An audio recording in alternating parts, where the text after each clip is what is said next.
ये गलत है तो बाकी आपने गलती नहीं किया, इस बात की क्या गारंटी है?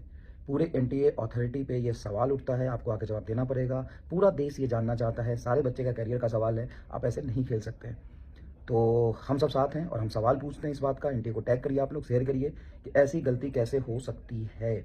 और इतना भी ईजी पेपर नहीं था कि 720 पे इतने लोग होंगे, और अगर था तो पेपर का स्टैंडर्ड कैसे मेंटेन करेंगे आप, ये सवाल उठता है और हम आपसे पूछेंगे इस सवाल का जवाब, और आपको क्लियर करना चाहिए। और अगर कुछ भी गड़बड़ी है तो वापस पूरी रीचेकिंग होनी चाहिए, क्योंकि ये बच्चों के भविष्य की बात है, भावी डॉक्टरों की बात है। ये बहुत बड़ा मुद्दा है और इसके लिए तुरंत एक्शन लेना चाहिए और रिजल्ट को रिवोक कर लेना चाहिए। मैं भी मेल करूंगी, आरटीआई फाइल करूंगी, आप भी अपने साइड से जरूर करिएगा, क्योंकि इसका जवाब तो बेटा जी देना पड़ेगा। मुझे बताओ कि एक बच्चा जिसके 200, 250, 300 नंबर है, वो क्या सोच के ड्रॉप करे कि 650 में भी कॉलेज नहीं मिलेगा। हेलो एवरीवन, एनटीए के ऑफिशियल साइट पे भी एक बच्चे के मार्क्स आ रहे हैं 719 और एक बच्चे के मार्क्स आ रहे हैं 718। मतलब कैसे पॉसिबल है? कोई भी कैलकुलेशन यहाँ पे नहीं बैठ रहा। और टॉप 100 के रिजल्ट को ही आपने प्रिंटिंग मिस्टेक कर दिया, इसको वेरीफाई नहीं किया, पब्लिश कर दिया। तो उसके ऊपर के जो रिजल्ट्स हैं या उसके बाद के जो रिजल्ट हैं, उस पर पूरी देश के बच्चे ही आपसे सवाल पूछना चाहते हैं, ये गलती कैसे हो सकती है? और अगर एनटी के रिजल्ट में गड़बड़ी लग रही है, क्योंकि कुछ बच्चों के 718 और 719 नंबर आए हैं, जिसको हमने 2 बार वेरीफाई भी करा लिया है। ये कैसे पॉसिबल है कि 718 और 719 नंबर आ सकते हैं? जो नहीं जानते उन्हें बता दूं, या तो 720 में 720 आ सकते हैं। अगर किसी बच्चे ने एक सवाल गलत कराया और उसे छोड़ दिया है तो उसके 716 नंबर आएंगे। पर अगर उसने उस सवाल को गलत कर दिया है तो उसके 715 नंबर आएंगे। यानी कि 720 के बाद अगर कोई नंबर आ सकता है तो वो 716 है या फिर 715 है। 718, 719 नहीं आ सकते। और ऐसे बच्चे हैं जिनके 718, 719 नंबर आए हैं, तो कुछ गड़बड़ है। मेरे हिसाब से एनटी को वापस चाहिए। Around 89 students they are scoring 720 marks. पहले तो मुझे इसका मैथ समझ नहीं आया, आप लोग मतलब शायद मैथ्स ज्यादा जानते होंगे, आप भी बताइए कि is it even possible to score 718 and 19? ये मैथ्स मुझे लगता है हमें एनटीए को हमें समझाना पड़ेगा। We have to write to them कि प्लीज एक्सप्लेन। और वो 2 बच्चे हैं जिन्होंने 718 और 719 स्कोर किया है। तो पहला क्वेश्चन तो ये कि यार वो नंबर आते कैसे हैं। दूसरा क्वेश्चन सबसे बड़ा ये बनता है कि चलो 720 मार्क्स वाले 689 बच्चे हैं, मतलब 89 बच्चों का रैंक 1 है, तो इन दोनों बच्चों का जो कि जस्ट 720 के बाद आ रहे हैं, इनका रैंक 68 और 69 कैसे आया? How is it possible? आप खुद सोचिए कि 718 वाले का रैंक, 719 वाले का रैंक 68 कैसे हो गया, और उसके बाद वाले का रैंक 69 कैसे हो गया? तो ये भी बहुत बड़ा क्वेश्चन है। इनका रैंक तो बहुत नजदीक होना चाहिए 1 के। कि एक दिन में पूरी मेरिट लिस्ट बिल्कुल बन के तैयार है, इतना fast NTA.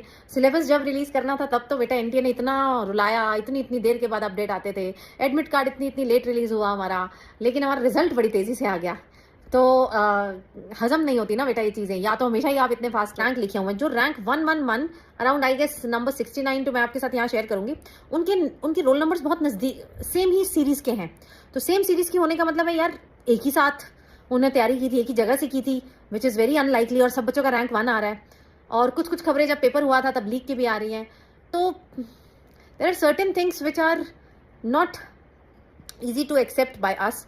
So I believe NTA has to answer. मैं पूछना चाह रहा हूं यार, 718, 719 ये पॉसिबल कैसे है? मुझे पहले थोड़ा सा समझना है आपसे भी और एनटीए से भी। और मैं अगर ऐसा कुछ गड़बड़ है तो प्लीज सब लोग इसको यार देखो सीरियसली, सब लोग देखो, क्योंकि ये कोई खुशी होने वाली बात नहीं है कि हमारा बच्चा बहुत अच्छा किया। ये बात है खुश होने की, लेकिन उन बच्चों के लिए भी सोचना चाहिए जिनके 620 नंबर लाके, आप सोचो जरा, एक बच्चा है जिसके 630 आए, 4 ड्रॉप हो गया, उसको मन में क्या बीत रही होगी यार। पहले तो 1 महीने में लग रहा था कि यार आज, 1 महीने पहले ये लग रहा था ना जब 630 जोड़े उसने कि यार गवर्नमेंट कॉलेज बन मिल गया, यस। आज उसके सामने तो सब जीरो हो गया है। तो हमें कहीं ना कहीं उनके लिए भी सोचना चाहिए। अगर कुछ गड़बड़ है तो प्लीज हमें थोड़ा सा आवाज उठानी चाहिए और कुछ करना चाहिए। तो 718, 19 मुझे नहीं समझ में आया। इसकी रैंक 69 है, इस वाले की रैंक 68 दिखा रहा था। अब ये मुझे समझ नहीं आया, क्योंकि 720 के आसपास लगभग 80 प्लस बच्चे हैं, जो गूगल वगैरह पे भी दिखा रहा है। अगर ये सही है तो फिर रैंक कैसे आ गई बेटा 69, 68? कुछ कहीं है क्या? कुछ मुझे बिल्कुल समझ नहीं आ रहा। तो मेरे को सवाल है, पहला 719, 718 कैसे आते हैं? दूसरा कि इनकी रैंक कैसे आ सकते हैं जब 80 प्लस बच्चे 720 के हैं? क्या एनटीए ने कोई पीडीएफ, तो इसलिए पीडीएफ डालनी चाहिए उनको कि 720 के इतने बच्चे आ रहे हैं, ठीक है। तीसरा मेरे पास क्लियर है कि इस साल इतने ज्यादा स्कोर 720 के कैसे आ गए? क्या हुआ ऐसा कि 700 आज मतलब बच्चा अचानक से बहुत अच्छा पढ़ने लग गया, या मतलब बहुत रैंक आ रही थी? मतलब मेरे को कोचिंग्स में तो ऐसा दिखा नहीं कि अचानक से बहुत बच्चे ऐसे थे। ऐसा हमें भी ऑब्जर्व नहीं हुआ कभी। मतलब मैं अपने अराउंड देखता था, बच्चे लिखते थे सर 650 आ रहे हैं टेस्ट में, 670 आ रहे हैं, 680 आ रहे हैं, कोई 720 वाला तो रेयर ही कोई मैसेज भेजता था। तो मतलब मुझे ऐसा लगा नहीं कि अचानक से ऐसा होना चाहिए था। और एक चीज और नहीं समझ में आई कि कल रात को मतलब की आई है, फाइनल की आई है, अचानक से आज रिजल्ट अपलोड हो गया, और कहीं ना कहीं ये थोड़ा सा डाउट तो मन में क्रिएट करता ही है। ये 3-4 सवाल हैं जो मैं एनटीए से पूछना चाहता हूं, और मैं चाहूंगा कि और लोग भी प्लीज इसे सपोर्ट करो।